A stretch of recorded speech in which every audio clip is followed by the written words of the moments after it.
All right, welcome everyone. Tonight is webinar number 5. This is the last one in this series for the animal loss grief journey. Tonight's topic is what's next, navigating life after loss. This presentation will be recorded and shared on our YouTube channel. So this webinar is hosted by Veterinary Social Work Services in the Center for Veterinary Social Work at the University of Tennessee Knoxville. And the vision is attending to the welfare of all species through excellence in global interprofessional practice. And the big question usually is, what is veterinary social work? In simplest terms, it is caring for humans anywhere there is a human-animal interaction.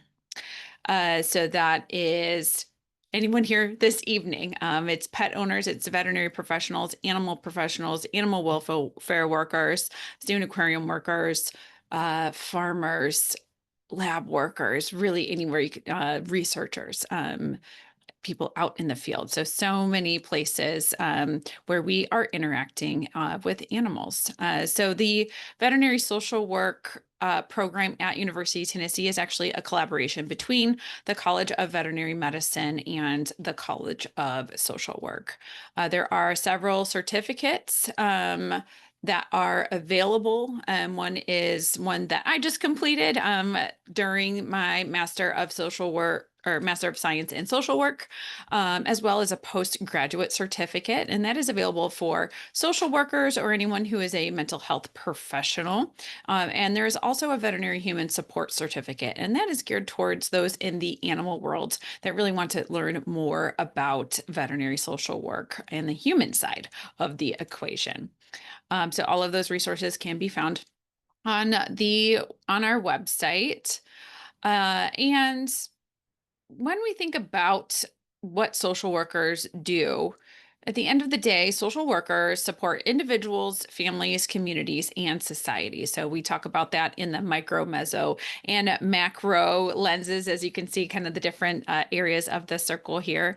And the micro, you might be familiar with therapists for individuals and families. Meso might be groups, organizations within communities, and macro really is the large scale change through research and policy development to impact entire communities and populations. So this webinar series really has been more of the meso social work because we are leaning into our small community of those that are grieving our beloved animals. And we are exploring several quadrants of veterinary social work.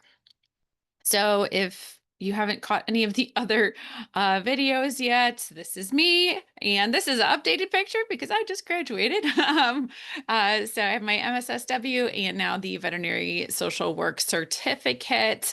So I also just wanted to express all of my gratitude to all the amazing humans on the right-hand side of the screen. That is the Vet Social Work Services team that I worked with during my internship for this past school year. I just learned so much and also have been able to bring this amazing webinar to everyone. So really grateful for the experience. So as I was trying to put together what to say this evening, it's tough, right? Because there's so much that we've covered in these last couple months. And so I just wanted to kind of review a little bit about what each webinar went over, as well as kind of looking towards the future of what does life look like after such a significant loss. So go back to webinar number 1. Because of that webinar, you now understand that there are different types of grief. You understand a little bit better about how your body and your brain are reacting to such a significant stress response. You now understand that there's updated grief theories, like the dual process model and the continuing bonds theory. And then we worked into webinar number 2. And webinar number 2 was really talking about supporting yourself and other grieving hearts. we really focused in on active listening because when we are grieving an animal or when someone else is grieving an animal, there's nothing to be fixed or solved in those situations. So really just being present and listening to someone else, and thinking about how can you reduce someone else's stress or their decision fatigue, because sometimes people might say, let me know what you need. I'm here if you need me. And that is just one more thing that that person who's already having a tough time has to do. So just showing up in whatever way feels authentic for you for those other humans in your life that might be having a hard time. And for yourself, just slowing down and really just taking one day at a time as you navigate life without your beloved animal. In week 3, we really leaned into how to build a support system. And that really um, was meant to help empower everyone, because there's so many resources out there.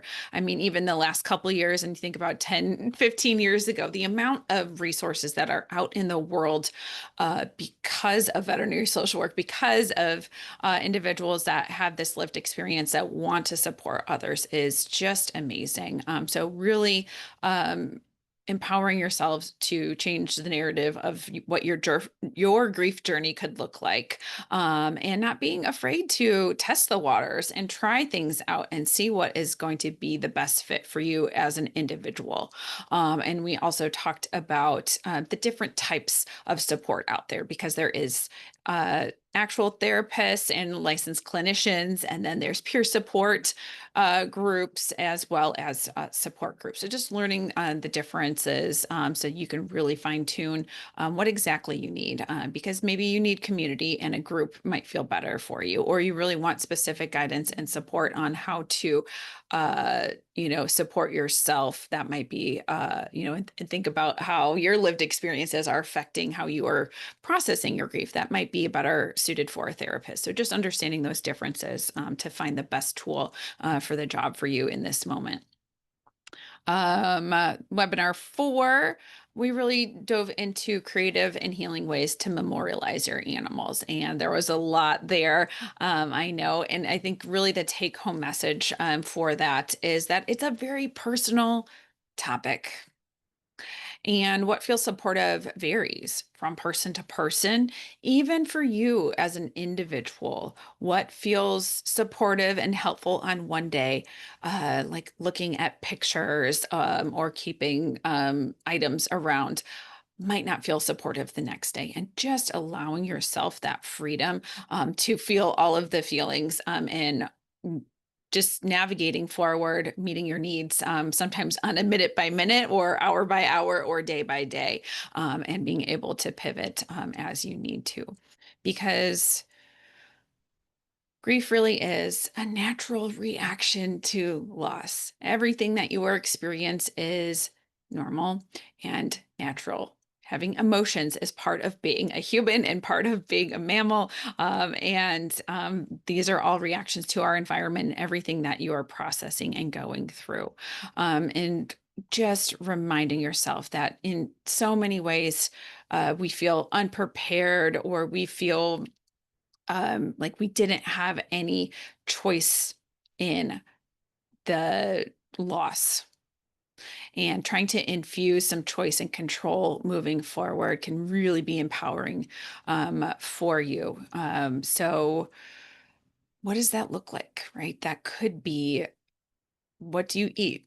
What do you do? Do you want to go out and meet friends? Do you want to stay home, right? Infusing some choice and control. Do you want to take an extra day off of work because you just don't have it in you to go to work today, right? Just thinking about taking some of that power back that sometimes is we don't feel like we have anymore after we've experienced such a significant loss, and exploring what that looks like.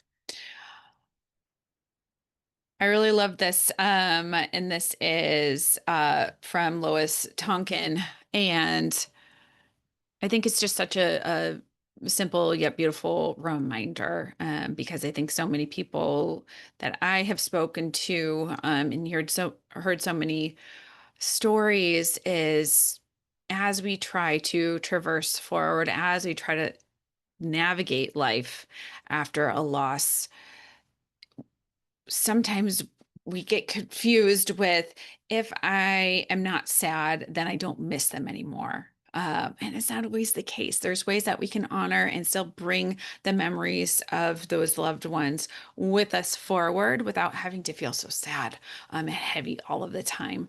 So I love this visual here because it's just showing us that the grief isn't getting any smaller. Life is just getting a little bigger around us. And around that grief, and that reminder of that dual process model where you can still let yourself oscillate between some of those heavier moments, and then still starting to have some joy in ways to look forward to other things in your life. um, Great quote here by David Kessler: grief is work, avoiding grief is even more work. um Disney has a lot of copyright things, so I didn't put the clip in here. But if there's any Finding Nemo fans out there, there's a part in Finding Nemo where it is Marlin and Dory, and they are going to swim through this crevasse, and there's actually a bunch of jellyfish. And they said you have to swim through it, not over it. And I think about that every time I think about grief. We cannot just get over it. We really have to push through and do the work to get through it, because what's going to happen on the other side is you're going to be stronger. You're going to have more tools in your toolbox next time it happens, because unfortunately, for the majority of our animals, unless you're working with some really big tortoises, a lot of the animals under our care, whether it is, large animals, thank you, Michelle. Right? Those tortoises live, or macaws, right? They live, sometimes they outlive us, but for the majority of the animals under our care, whether it is a pet, you are a veterinarian, a dog trainer, you're in a zoo or aquarium, the animals' lives are shorter than ours. And what a gift it can be to bring the memory of that animal with us, but then also what we have learned from that loss with us as well. Because what a way to honor and kind of pay tribute to that special relationship and bond that we had with them. And that brings me to this question. I think this is such a great thing to ask yourself, and ask others that might be grieving, because I have to believe that the animals I have lost would want me to be happy, and they wouldn't want me to be sad all the time. And they would hopefully let me know that they are okay and they're not suffering anymore.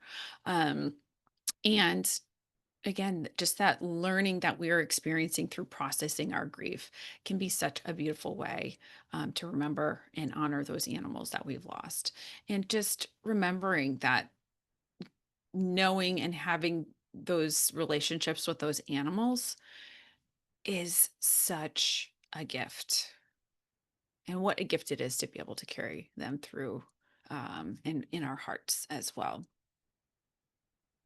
And so it is okay not to be okay. It is okay to have hard days. It is okay to give yourself permission to be sad.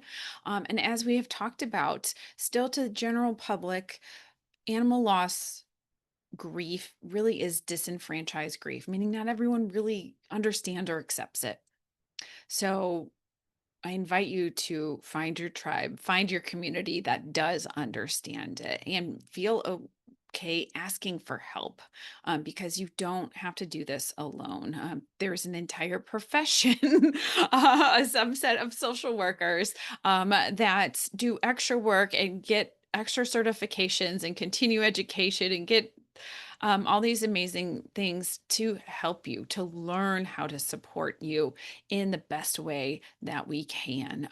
And just knowing that these resources are out there for you, I hope is supportive. So I wanted to keep this one a little short and sweet, so we have plenty of time for some Q&A. But I just wanted to thank anyone that has watched any of the videos, the full series, extra bonus points for you.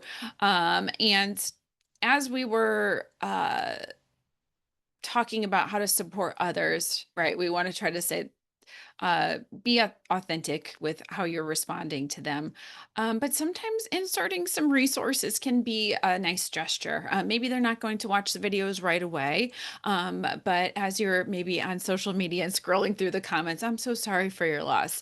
One little link of, I found this helpful, or I liked this video, and I don't mind if it is these videos, or it's another video, or it's a podcast, or it's something else that you have found supportive, a book, a poem, something like that. That can be make a world of difference to someone who is grieving, where there's maybe some actual tools and resources that now you have helped to empower them to make their own choices on their own journey. And what a beautiful way, again, to really pay it forward in a way as well. So I thank you again for attending the webinar. I'm going to stop recording if I can find the button.